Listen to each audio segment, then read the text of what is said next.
ایک سوال ہوتا ہے کیونکہ زیارات سے ملحقہ ہم بہت سارے فقہی احکام کو اس وقت ڈسکس کر رہے ہیں اور کچھ اس طرح کی باتیں بھی اس کے اندر آ جاتی ہیں کہ نماز کے بعد عام طور پر ہم دیکھتے ہیں کہ امام حسین علیہ السلام کی زیارت کھڑے ہو کے پڑھی جاتی ہے، پھر رخ کو بدلا جاتا ہے اور اس کے بعد جو 8ویں امام کی زیارت پڑھی جاتی ہے اور پھر قبلہ رخ ہونے کے بعد امام زمانہ علیہ السلام کی زیارت پڑھی جاتی. تو دیکھیے سب سے پہلی بات تو یہ ہے کہ کوئی شرعی حکم نہیں ہے کہ اسی طرح سے ان تین ہی کی پڑھی جائے. ویسے اور ائمہ کی بھی ملا کر کوئی چاہے تو پورے چہاردہ معصومین کو بھی کی زیارت بھی پڑھ سکتا ہے.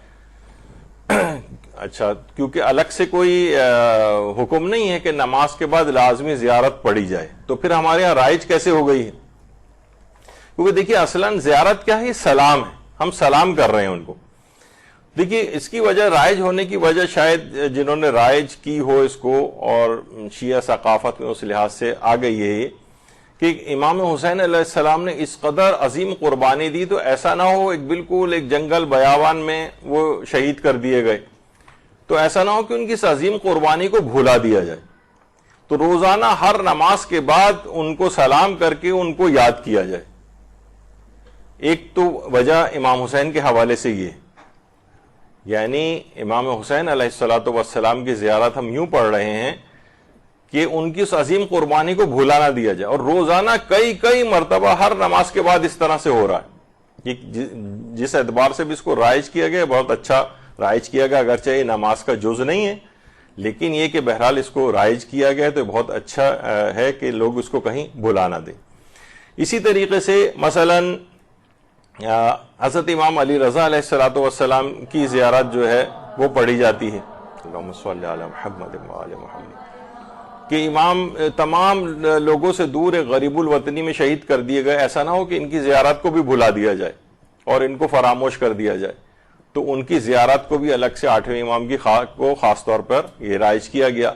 اور ایسا نہ ہو کہ امام زمانہ علیہ السلام کی طولانی غیبت سے لوگ اتنی غیبت کا زمانہ اتنا طولانی ہو گیا کہ ان کو بھی کہیں فراموش نہ کر دیا جائے، تو ہر نماز کے بعد ان کو سلام کر کے ان کو یاد رکھا جائے. تو الگ سے ایسا کوئی فقہی حکم نہیں ہے کہ بس ان تین ہی ائمہ کی زیارت جو ہے وہ پڑھی جا سکتی ہے اور کسی کی نہیں پڑھی جا سکتی، ایسا نہیں ہے، بلکہ دیگر ائمہ کی بھی پڑھی جا سکتی ہے. رائج ہونے کی وجہ یہ میں نے آپ کی خدمت میں بیان کی کہ ایسا نہ ہو کہ اس طرح سے ہو جائے.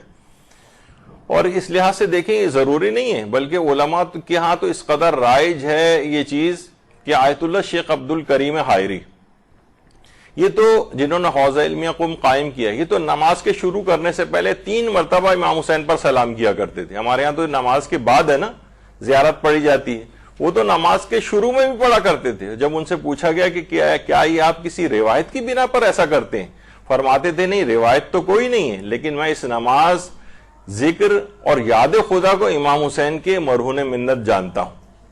یہ آج جو کچھ بھی مکتب ہمارا زندہ ہے امام حسین کی وجہ سے زندہ ہے.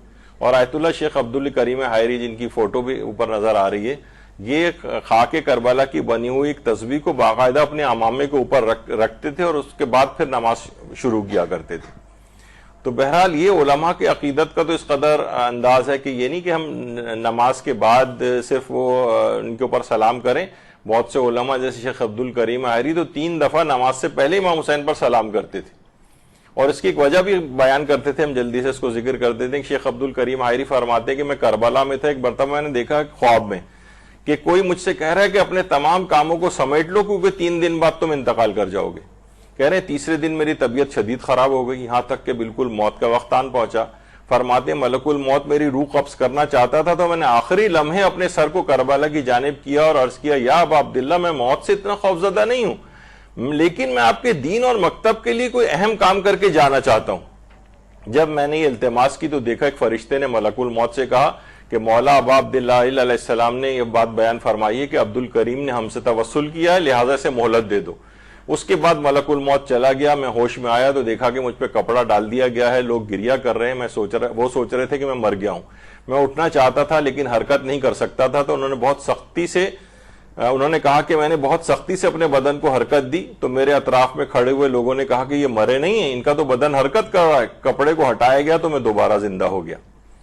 آپ کے بیٹے نے بھی اس داستان کو بہت مفصل بیان کیا ہے. وہ لکھتے ہیں کہ اس کے بعد آپ نے امام حسین کے اس معجزے کی برکت سے حوزہ علمیہ قم کی بنیاد رکھی. گنجینہ دانشمندان جو کتاب ہے، درود بھیجیے محمد و آل محمد پر.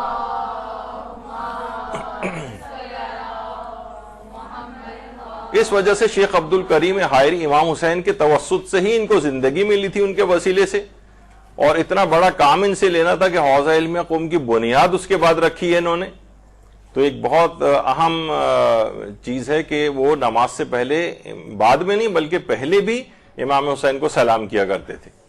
امام خمینی کے متعلق مشہور ہے کہ امام خمینی ہر نماز سے پہلے اور ہر نماز کے بعد سید الشہداء سے اظہار عقیدت فرماتے تھے. ان کو اس سے پہلے بھی سلام کرتے تھے اور اس کے بعد بھی سلام کرتے تھے، یعنی پہلے بھی زیارت پڑھتے تھے ان کی اور اس کے نماز کے بعد بھی زیارت پڑھتے تھے. اور اسی طرح سے آیت اللہ سید عبد الحادی شیرازی کے متعلق بھی ملتا ہے کہ ہمیشہ نماز کی تکبیرۃ الاحرام سے پہلے کہا کرتے تھے السلام علیکہ یا ابا عبداللہ الحسین.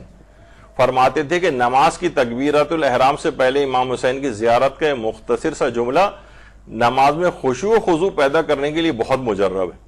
اچھا، جو افراد جنہوں نے اس کی پریکٹس کی ہے وہ خود آ کر، یعنی جب یہ بات بتائی گئی تو کتنے لوگوں نے ہمیں بات بتائی کہ واقعتاً ہم نے جب سے یہ کرنا شروع کیا تو ہمارا نمازوں میں خشوع و خضوع پہلے کی نسبت بہت زیادہ بہتر ہو گیا. تو بہرحال نماز سے پہلے سلام کرنا، نماز کے بعد سلام کرنا، یہ علماء کی اس میں بھی رائج رہا ہے. اور امام حسین کی خصوصیت اس لحاظ سے زیارت کیوں بنی ہے کہ دین پورا انہوں نے بچایا ہے، تو اس لحاظ سے ان کی یاد کو باقی رکھنے کے لیے یہ چیز رائج ہو گئی، اللہ نے رائج کروا دی.